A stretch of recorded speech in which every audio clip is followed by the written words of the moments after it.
We are Luca. And Dino. And we are filmmakers who love miniatures. And we always use them in our films. You might have heard about Splashback or Slice of Life. And we also have a YouTube channel where we are putting a lot of behind-the-scenes videos on the way that we work with miniatures. And we have exciting news. We got contacted by the LEGO Group because they heard that we're huge Fast and Furious fans. Yeah, I mean, we actually grew up on these movies. Which one is your favorite Fast and the Furious movie? Probably the first one, because it has the biggest impact on our culture and people loving to race in general. Cool. Mine is the third, because of the setting. Tokyo is very cool. And because of drifting. Yeah, drifting. Everybody wanted to drift Yeah. back then. So, they're putting out these two brand new LEGO Technic cars, the Nissan Skyline And the Toyota Supra. and they want us to do a short LEGO Technic Fast and the Furious film. And because the cars look pretty realistic, we thought about building the whole world surrounding these cars in miniatures. Yeah. So this is going to be a huge epic project for us that we're going to do in miniature, full of action racing. and action And racing. and drifting. Yeah, and really cool Easter eggs, because we want to pay tribute to the Fast and Furious franchise. Sure. But the first thing we need to do is to call a professional. Somebody who actually worked on the movies, and somebody who's really good with cars. Yeah. So we're calling Dennis. Hey Dennis, how's it going? Excellent. Yeah. Can't complain. Very Keeping busy good. over here. So, can you tell us a little bit about your company? I'm sitting here in my shop right now, in the office of my shop. So basically, my company's Vehicle Effects. Been building cars for the Fast and Furious franchise going back, gosh, I believe over a decade now. I'm sorry, 2 decades. So we are doing a short film and we want to recreate 3 legendary stunts from the movies. Yes, and those have to be really special stunts. Yeah. And we thought about cars out of planes The skyscraper jump. and the race through Tokyo with a lot of drifting. Yeah. So we hope that you could tell us how you actually did it in real life. So starting with the cars out of planes. Well, just give us some cars and we'll put some parachutes and they'll be fine. I'm like, it just sounded like a horrible idea to me. And then the parachutes worked, but the problem was if there was wind, the car would get twisted, it would tangle up. One charger just hit the ground, another charger actually successfully landed. And I'm getting, updates from my guy, Brad, that's out there. He said, hey, it was successful, the car landed. He goes, oh, hold on. And what had happened was the car landed, the chute collapsed. Well, then the wind came up and it dragged the car about 2 miles across the desert, just tumbling the entire way. So I was like, oh, gosh. But anyways, at the end of the day, they did get some great shots. I'll say that. When you watch that sequence, it's pretty amazing. Yeah. So we actually don't plan to throw them out of a real plane. We'll just build a miniature airplane, the tail. Just the tail. Yeah. And we just throw them from 3 feet high. Yeah, and they'll land on a cushion. We don't want to break them. Get a couple pillows out there. It'll be fine. I love it. All right. So what's the second one? The skyscraper jump. It was actually pretty cool. And what people don't realize about that sequence is there was much more reality to it than anybody would have guessed. And when I say that, yes, obviously we didn't jump a car from a building to a building, but we did recreate buildings. I think the first room was the fancy room with everything going on, the people, the dresses, and the suits. So that was all recreated, and the car literally drove through it, stuff people jumping out of the way, goes all the way through. At the end, there's a breakaway window. The car actually goes out the window and drops into a landing. I think it was just we put a bunch of cardboard boxes that it could land into.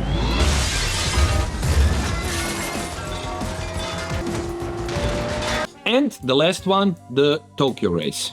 So the part when they drift through Shibuya, was it actually filmed in Tokyo or somewhere else? We learned very quickly that filming in Japan is very, very difficult. And then we recreated that intersection right here in Glendale, California. But they basically created like the bottom 6 feet of all the buildings, curbs, sidewalks, everything.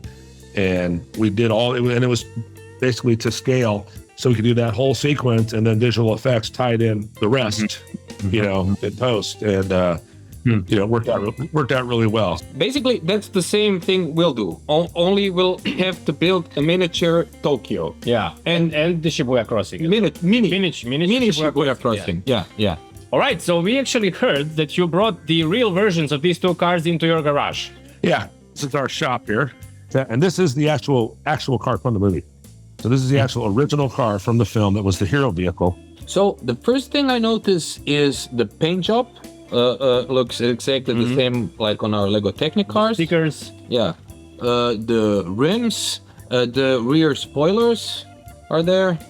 Yeah, everything is very closely matched to the originals. I'll just give you a quick under hood shot of it as well. Oh, when you push the Lego car, when you drive it, the clips in the engine actually move because everything is connected to the transmission. Yeah. So that's cool. I noticed the Supra has the nose bottles in the trunk. Like, is it also in the original car? Sure does. Yeah. 2 of those. Oh yeah. Yeah, perfect. There they are. So we actually plan to drive the cars by attaching a fishing string to them and pulling them. Yeah. You know, the cool moment in the movies when they actually show the insert of the nose bottle, you know, and you hear the hissing, and the car accelerates. We have to figure out how they will accelerate. And give that string an extra tug real quick, you know, just there you go. Yeah, extra time. Yeah. All right. Thank you so much for taking the time to do this. And especially bringing those legendary cars to your garage. Yeah, it was great to see a piece of film history. Yeah. All right, you guys. Well, thank you very much. Great chatting with you, and I'm looking forward to seeing the new Lego kit. Keep me posted. Okay, yeah, this is quite a challenge. We don't have a lot of time. We have 1 month for building everything, and 1 month for filming. Yeah, and you know what? Every shot is going to be a special effect. That's the thing. Yeah, because we're going to try to do everything in camera. Yeah, like in the old days. Yeah, because that's how we roll. All right, let's get to work. The race is on. Welcome to our studio. We really didn't expect you. So this is our workshop where we are creating all the miniatures. We like to think of it as a little creation island. Here is our plane exterior, and it's only the back of the plane. And Luca had to build it just for 2 shots, which is very unfortunate. So we took the 3D model that we created and we sliced it basically in a lot of different slices, and we got a bunch of these cross sections that could then be converted into vectors and then laser cut, and we glued a bunch of newspapers over the shell. But the problem is it's always a little bit wrinkly, so I had to put wood filler over it, sand it. It was a really slow and painstaking process, but that's the only way you can get the really nice surface, right? It's our first day of filming in the studio, and we are filming with the robotic arm for the first time, and we are very excited because of it. This car is much smaller than this one, so we always need to frame them so they look like they are the same. And when the smaller car is closer to the lens, it looks exactly the same size as the bigger one. This is the first shot where we are using the TV as a projection, and we are filming from the inside of the hangar. All the backgrounds that we're going to use for these shots are actually made just for our filming. And we had a guy who made everything in Unreal Engine, rendered it out, and now we can use it as a backdrop. Also, the TV serves as a great light source. It gives us backlight on the cars.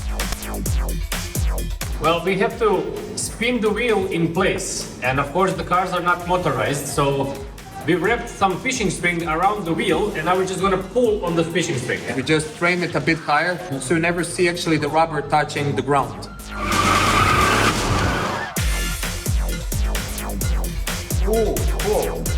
3, 2, 1, action! To sell the shot, you have to invent a human airplane shape. I'm trying technique with my legs. A bit of hip shaking. Okay, we had a tailor create a parachute specifically for this shoot in the correct scale with the car. I have to blow the parachute open with the leaf blower. At the same time, we pump the smoke. And Dino is doing a lot of complicated moves with the camera. It's a coordinated ballet, basically. Yeah. So, and hopefully we'll manage to make a 1.5 seconds of a decent shot. Exactly. So yeah, we filmed the airplane and the parachute thing falling through the sky. And now we're off to the rooftop. Yes. This is the rooftop set. You obviously need ventilation shafts, AC units, antennas. Most of these things are designed in 3D first and then 3D printed.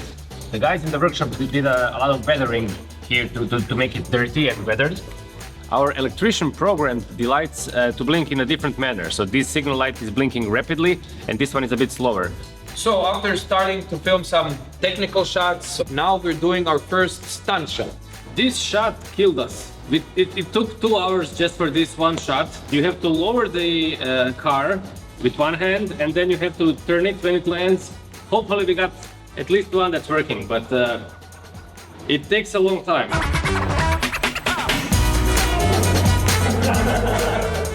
instead of putting the camera on the hood of the car, we just removed the whole hood and put it on the camera. It reminds of those 90s action films. Yeah. Almost like destiny awaits the cars before the jump.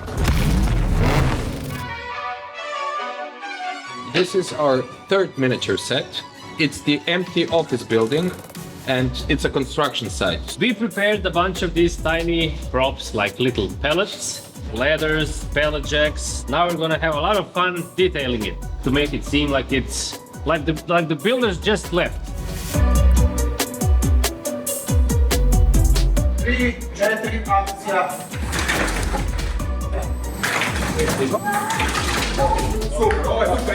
We are filming the epic crash through the glass. Of course, this is a very important shot, and we always use many cameras. This time we use 3. Safety first. Safety first. 3, 3, camera.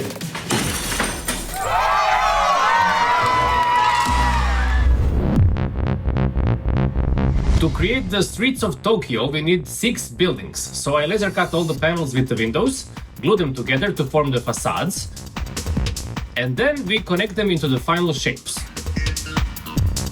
Once the buildings are built, I prime them, then we carefully put them in a van and bring them to the workshop where the guys can continue the work.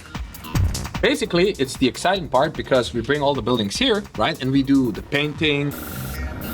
Then we need to wash them, and washing is like dirtying them, you know, with dirty black diluted paint. It stops looking like a plastic toy and it starts looking realistic.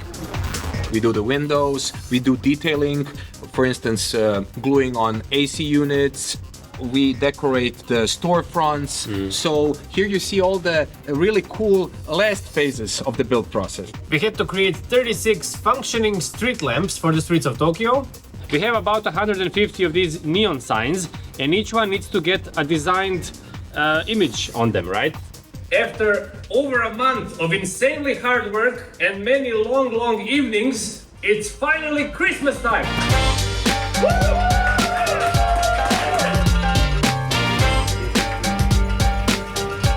While filming Tokyo, we mostly pushed the cars, pulled them with a string, but the most exciting shots were the ones that involved drifting. I have to puppeteer the skyline, and I have to drift into the corner and then straighten it out. We are now filming a shot where the camera goes over the miniature table, and we put these little tiny glasses and bottles and everything on the table. Roger's World of Ducks truck is passing the crossing, and the Supra is avoiding it in the last second and goes around it. Often we have a crash. That happens too often.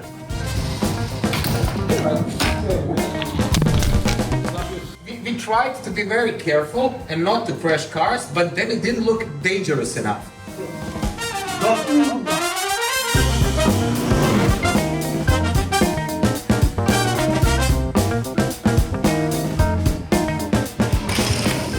We have a broken car, but we maybe have a good shot. We finally arrived to the money shot. This is 2,000 Lego ducks. 3, 4, 5. Sure. The second take failed because there were so many ducks, the car actually stopped. It couldn't get through them. 3, 4. And we also had some real cool additional slow motion shots. So we managed to get a really close up of the Lego duck.